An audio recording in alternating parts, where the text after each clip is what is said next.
নমস্কাৰ আপোনাৰ কন্যা সন্তান আছে নেকি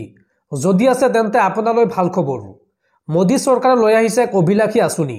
আপুনিও লাভ কৰিব 64 লাখ টকা কেনেকৈ লাভ কৰিব কি কৰিব লাগিব সবিশেষ তথ্য আপোনালোকক জনাম এইটো ভিডিঅত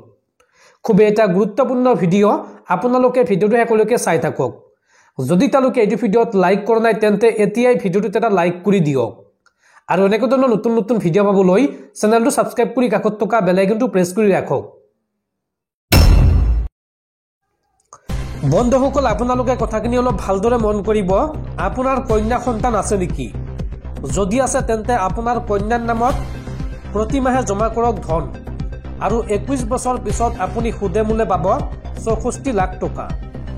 কি এই আঁচনি আপুনি কেনেকৈ আবেদন কৰিব চাওক 10 বছৰত ভৰি নিদিয়াৰ পূৰ্বেই আপোনাৰ কন্যাৰ নামত প্ৰতি মাহে জমা কৰক ধন জমা কৰতা 21 বছৰৰ পিছত সুদে মূলে লাভ কৰিব 64 লাখ টকা মেচুৰিটিৰ সময় হোৱাৰ লগে লগে লাভ কৰিব এই ধন সুকন্যা সমৃদ্ধি আঁচনিৰ অধীনত জমা কৰিব পাৰে কন্যা সন্তানৰ নামত ধন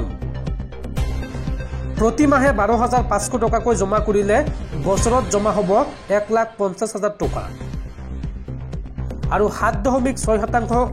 হাৰত আপুনি সুদ পাব আপোনাৰ কন্যাৰ 21 বছৰ বয়স সম্পূৰ্ণ হ'লেই আপুনি লাভ কৰিব এই ধন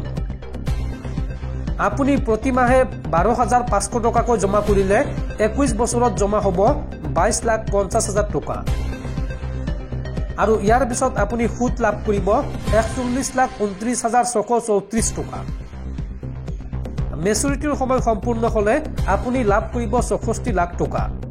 এই আঁচনিত আবেদন কৰিবলৈ হ'লে আপুনি আপোনাৰ ওচৰত ডাকঘৰ অথবা যিকোনো বেংকত যোগাযোগ কৰক